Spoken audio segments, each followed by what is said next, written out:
Alright everyone, welcome back to MTG Live. Sorry I did not put out a video yesterday. I was going to put out this video yesterday, but I was still working on the deck. And I do want to go ahead and say that if you do, the deck list will be in the description, but if you do go look at it and you decide to make the deck and you look at the price on it from TCG Player and Card Kingdom, it is priced around $100. Normally I try to make my stuff a little bit more budget, but I do want to say that I did use only cards that I own, that I physically have, so it's not like I went out and bought stuff. I did not expect it to cost anywhere near that much, but I mean, when you see it's like 2 or 3, maybe 4 actual cards in this deck, which are the reasons why, and you will understand here in a few moments. We will go ahead and get right on into this. First up we got here is our commander, Bolas the Ravager. Pay a red, black, and a blue, 1 generic mana for a 4/4 legendary Elder Dragon with flying. When he enters the battlefield, each opponent discards a card. You can pay 7, exile, and then return him to the battlefield transformed under its owner's control. I want to point out that you can only cast him at sorcery speed. So if you do play this deck, watch out for those counters, burn spells, kill spells, whatever. They're going to try to wait for you to do that and cast something at instant speed to pretty much screw you over. Now then, he will transform into Bolas the Arisen. 7 loyalty planeswalker with +2, draw 2 cards. -3, deal 10 damage to target creature or planeswalker. -4, put target creature or planeswalker card from a graveyard onto the battlefield under your control. Or you can ultimate him for -12, exile all but the bottom card of target player's library. Come on. He's using all the abilities from red, black, and blue, and then he's basically giving you almost a Jace level, I can't remember the exact Jace, but I've heard people mention it. Almost a Jace level ultimate there on the end. But yeah. Okay, now we're going to start out with our mythics. Bolas God Pharaoh. He's a red, black, blue for generic mana for a 7 loyalty planeswalker. +2, target opponent exiles cards from the top of his or her library until he or she exiles a non-land card. Till end of turn, you may cast that card without paying its mana cost. +1, each opponent exiles 2 cards from his or her hand. -4, Bolas God Pharaoh deals 7 damage to target opponent or creature an opponent controls. -12, exile each non-land permanent your opponents control. Okay, straight up, if you can somehow get both of their ultimates off on the exact same turn on the same opponent, you screwed them over. They're not going to be able to do anything. They're not going to be able to try to draw that last card and hope that buffs all their creatures a million or whatever to kill you off. I mean, they got nothing on the field except for lands. They got only whatever they have in their hand, if anything, at that point, because we will be running quite a few discard stuff. Now then, let's get started on this one. Next mythic is Nexus of Fate. This is one of the reasons, along with the Ravager and the God Pharaoh, why this is so expensive. God Pharaoh is like $7. The Ravager's like 34 or somewhere, and Nexus of Fate is in the 20s. So that's one of the reasons why it's already like at 60 price at just these 3. I did not think it was going to be this expensive. I apologize. So 2 blue, 5 generic mana for an instant. Take an extra turn after this one. If Nexus of Fate would be put into a graveyard from anywhere, reveal Nexus of Fate and shuffle it into its owner's library instead. First off, I want to say this here can easily be broken. I mean, tutor cards, all you need is a few tutor cards in your hand and enough mana to play Nexus of Fate and another tutor card. I mean, on the same turn. It's pretty much what happens.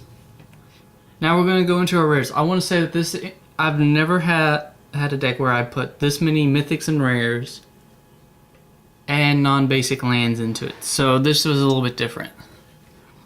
The Mirari Conjecture. It's a blue 4 generic mana for an enchantment saga. First floor counter, return target instant card from your graveyard to your hand. Second, return target sorcery card from your graveyard to your hand. Third, until end of turn, whenever you cast an instant or sorcery spell, copy it. You may choose new targets for the copy. I want to say I did play test this, and I was able to play it with the Nexus of Fate, which ends up for 7 mana on that turn. You get 2 extra turns. You could do that with that. I mean, it's very interesting. Now the next rare we got here is Chaos 1. We have it in here just to go with the God Pharaoh's first ability. I mean, it's really good. Both those abilities are playing, and not to mention it kind of gets stuff away from your opponent and could possibly take their best things. So 3 generic mana for an artifact. You pay 4, tap, target opponent exiles cards from the top of their library until they exile an instant or sorcery. You may cast that card without paying its mana cost. Then put the exiled cards that weren't cast this way on the bottom of that library in a random order. Now then, of course we are running actually quite a few counter stuff in this deck. Disallow 2 blue, 1 generic mana for an instant counter target spell, activate ability, or triggered ability. You cannot counter mana abilities, people. Cannot. And for if my one friend is watching, you cannot counter lands. Yes, I have a friend who once thought you could counter lands. I know, sad, isn't it? I'm messing with you, man, if you're watching. Distant Memories, 2 blue, 2 generic mana for a sorcery. Search your library for a card, exile it, then shuffle your library. Any opponent may have you put that card into your hand. If no player does, you draw 3 cards. Now, my promo from Rivals, Nezahal, Primal Tide. 2 blue, 5 generic mana for a 7/7 Elder Dinosaur. It cannot be countered, which is always good, even if you're not going up against a blue deck. It's always good to just make sure that if they can't. And there is a few green or red counter spells. I think there's like maybe 1 or 2. You have no maximum hand size. Great there. Whenever an opponent casts a non-creature spell, draw a card. Great there. Discard 3 cards, exile Nezahal, return it to the battlefield tapped under its owner's control at the beginning of the next end step. There we go. The only way they can get rid of it is exile it. Now then, Fraying Omnipotence.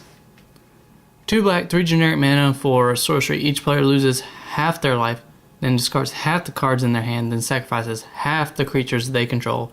Round up each time. Basically, it screws everyone over. I mean, come on. Now, I do want to point out, though, I was wanting to make this a flavor deck, but I could only find so many Bolas-related cards that I have, so it didn't really turn out that much flavor. I wish from my booster box opening, I would have gotten Patient Rebuilding and Apex of Power. At least then I could have had the 3 for 1 for each color to kind of go along with his stuff. But no. Yeah, I now have 3 Fraying Omnipotence, Omnipotences, and not a single Patient Rebuilding or Apex of Power. Kind of frustrates. Entrancing Melody, 2 blue and X for a sorcery. Gain control of target creature will convert mana cost to X. Overwhelming Denial. Into an instant, you pay 2 blue, 2 generic mana, or if you cast another spell, you can pay its surge cost for 2 blue. Can't be countered by spells or abilities. Counter target spell. Amulet of Safekeeping. 2 generic mana for an artifact. Whenever you become the target of spell or ability an opponent controls, counter that spell or ability unless its controller pays 1. Creature tokens get -1, -0. You guys will probably be seeing this in quite a few of my decks. This is the kind of card that can go into any kind of deck. I mean, it has nothing wrong with it. I mean, there's no reason not to put it into a deck. I mean, it's just 2 mana. It basically gives you, it's kind of for a pillow fort deck in a way. And then if you end up going up against tokens, I mean, it kind of just knocks them down. I mean, this here's obviously going to be a standard, what's the word? Sideboard card. I don't run sideboards really. Magistrate's Scepter. It's 3 generic mana for an artifact. You can pay 4, tap, put a charge counter on it.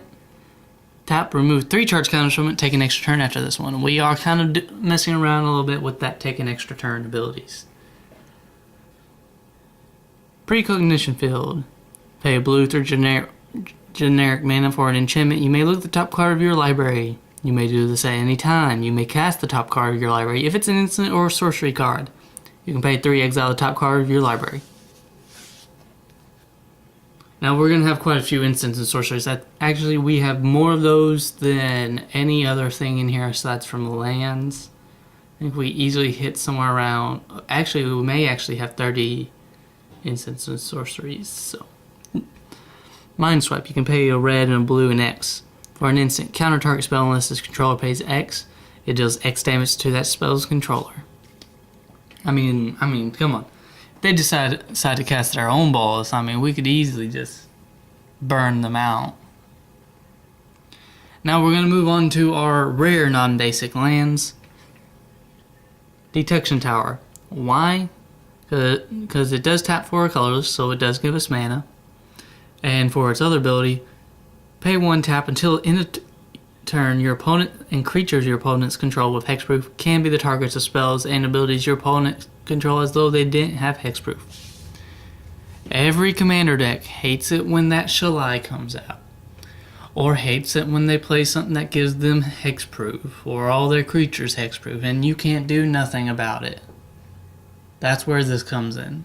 That's one of the reasons, because we're playing counters. We're playing burns and discard stuff. We want to be able to hit and kill spells. We want to be able to hit their creatures that we actually allow to hit the board. If they hit the board, we want to be able to take care of them. We don't want to have to sit here and watch them beat us in, because we don't have many answers on the ground for that. Foreboding Ruins. It's a land. It enters battlefield.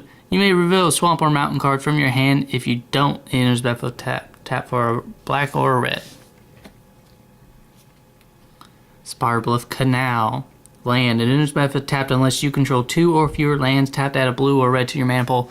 And I hope you guys can tell how much effort I actually did put into this deck. You guys are seeing some more of my money cards, some more of my more powerful cards. This here is a deck that I don't normally play for competitive, but this is a deck I kind of made to, if I wanted to play against a bit more of a competitive deck, that it could actually stand a chance and at least put up a bit of a fight, or at least annoy the heck out of them. Sulphur Falls enters battlefield tapped unless you control an island or a mountain. Tap to add a blue or red to your mana pool. Now then, we are done with that. We're going to get on to our non-rare legendaries, which we only have one. Urgos, the empty one. You can pay a black for generic mana for a legendary specter.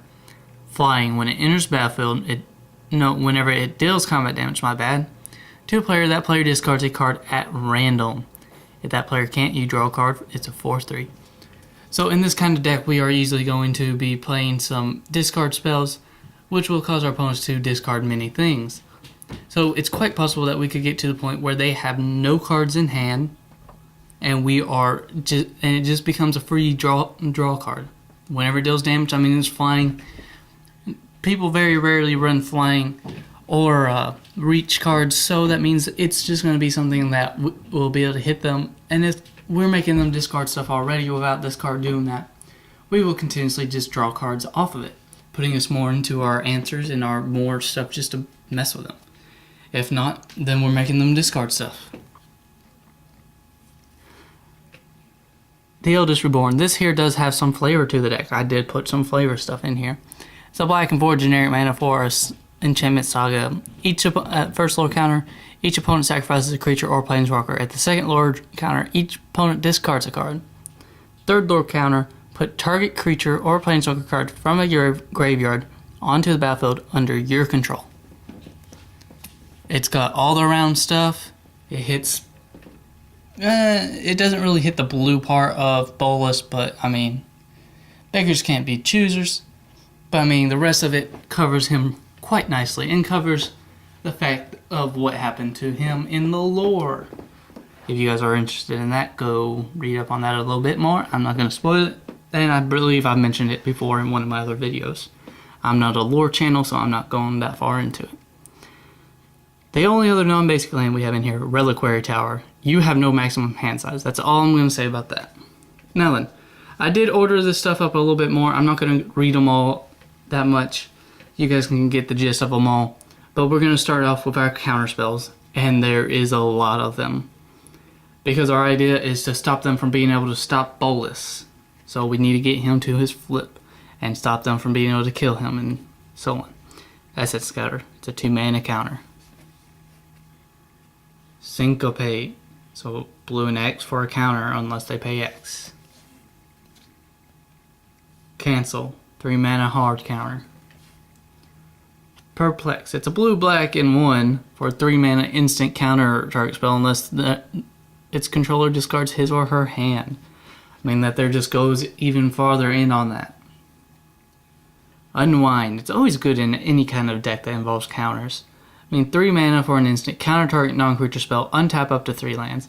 I mean, right there, you counter with this the first time. I mean, you end your turn, and whoever plays next, you only have 3 lands open, and 2 of them are islands. I mean, you just counter them with this, you untap those 3 lands, and then you have enough mana to cast an Essence Scatter, or a Cancel. Outwit. It's a blue for an instant counter target spell that targets player. Dream Fracture. 3 for a counter target spell, its controller draws a card, and then you draw a card. Negate. I mean, it's just 2 for a instant counter target non-creature spell. I mean, it goes with Essence Scatter. Essence Scatter does creature, negate does non-creature. I mean, we just covered the whole 9 yards there, people. This spell, 1 for counter target instant spell. Hornswoggle. 3 for counter target creature spell, you'll get a colorless artifact. Treasure. Psychic Barrier. It's 2 for an instant counter target creature spell. Its controller loses 1 life. Revolutionary Rebuff. It's 2 for counter target non-artifact spell unless its controller pays 2. Soul Manipulation. It's 3 for an instant counter target creature spell and or return target creature card from your graveyard. This is in here because it does have a bit of Bolas flavor. If you look at its flavor text, it says, birth and death are both reversible. Nicol Bolas. Found that kind of interesting. Especially, it kind of goes the same way with the abilities of the card, which I find even better. Spell Pierce. 1 for an instant counter target non-creature spell, its controller pays 2. Psychic Strike. 3 for an instant counter target spell, its controller puts the top 2 cards of his or her library into his or her graveyard. I mean, you counter it and then you mill them. I mean, you're just messing with them at this point. Bone to Ash. 4 for an instant counter target creature spell, draw a card. Counterman. 4 for an instant counter target spell, its controller mills 4. Turn Aside. 1 for an instant counter target spell that targets permanent you control. Now we're into our kill spells. Grisly Spectacle. It's 4 for an instant destroy target non-artifact creature, then they mill the equivalent of that creature's power. I mean, I've done it to Zakama, then make your opponent mill 9. I mean, not bad at all. So the score, it's 4 for exile a target creature, put 2 loyalty counters on to a planeswalker you control. I have it in here because, I mean, it's not Vraska's Contempt, but it's kind of like a watered down Vraska's Contempt. I mean, it doesn't have the exile planeswalker, but it is 4 for exile target creature, and then instead of gaining 2 life, you put 2 loyalty counters onto one of our Boluses. Murder. 3 for an instant destroy target creature. Cast Down. 2 for an instant destroy target non-legendary creature. That's our kill spell stuff. I mean, if you guys were wanting to make this deck, you guys could easily put in some more kill spells and such. I decided to go more of the discard and counter route, which is where we're at in the discard. Fell Spectre, you pay 4 for a Spectre, flying. It's a 1/3 flyer. Enters battlefield, target opponent discards a card. When our opponent discards a card, that player loses 2 life. The only reason why I read this is because it will become more apparent with that last ability after the rest of our cards. Strands of Undeath, it's a 4 for an enchantment aura. Comes into play, target player discards 2 cards, regenerate enchanted creature. Raider's Wake, it's 4 for an enchantment. Whenever opponent discards a card, that player loses 2 life. Rated at the beginning of your end step, if you attack with a creature this turn, target opponent discards a card. The Leona Spectre, it's 3 for a 2/1 Spectre flyer. When it enters battlefield, each opponent discards a card. Mournwelk, we're just going to pay the evoke cost. When it comes into play, target player discards 2 cards for equivalent of 4. Caligo Witch, if you can pay the kicker, which we're going to just read it for if it was a kicker, for 6 mana, enters battlefield, each opponent discards 2 cards. Divest. 1 for a sorcery. Target player reveals their hand. You choose an artifact or creature from it. That player discards that card. Mind Rot. 3 for a sorcery. Target player discards 2 cards. Duress. It's a black sorcery. Target opponent reveals their hand. You choose a non-creature, non-land card from it. That player discards that card. Now we're into a bit more of our burn stuff. Skullwren. It's a black and a red, 3 generic mana for a sorcery. It deals 2 damage to each opponent. Those players each discard 2 cards at random. Shock. It's 1 red for an instant. It deals 2 damage to any target. Firebrand Archer. It's 2 mana for a 2/1 human archer. Whenever you cast a non-creature spell, it deals 1 damage to each opponent. I mean, we have plenty of non-creature spells in this deck. We're going to, with her out, she's going to become the kind of card your opponents don't want staying on the battlefield because of how much damage will be dealt to them through her. Radiating Lightning. It's 4 for an instant. It deals 3 damage to target player and 1 damage to each creature that player controls. I've always really liked this card, and the artwork on it is pretty nice. Lightning Strike. 2 mana for an instant. It deals 3 damage to any target. When will they finally reprint Bolt? Come on. Let's put Lightning Bolt into here. Gutter Snipe. It's 3 for a 2/2 Goblin Shoplin. Whenever you cast an instant sorcery spell, it deals 2 damage to each opponent. Now we're done with our burn stuff. We're going to get a bit more into our draw cards. Preordain. It's a blue for a sorcery. Scry 2, then draw a card. Thought Flare. You pay 5 for an instant, draw 4 cards, then discard 2 cards. Chase's Ingenuity. It's a 5 for an instant, draw 3 cards. Opt. Pay 1 for an instant, scry 1, draw a card. Weight of Memory. You pay 5 for a sorcery, draw 3 cards, target player mills 3. Psychic Corrosion. It's 3 for an enchantment. Whenever you draw a card, each opponent puts the top 2 cards of their library into their graveyard. A reason why I was wanting to have Patient Rebuilding so bad was the fact that you can do a combo with this card. Because it is, whenever, I think it's like whenever, I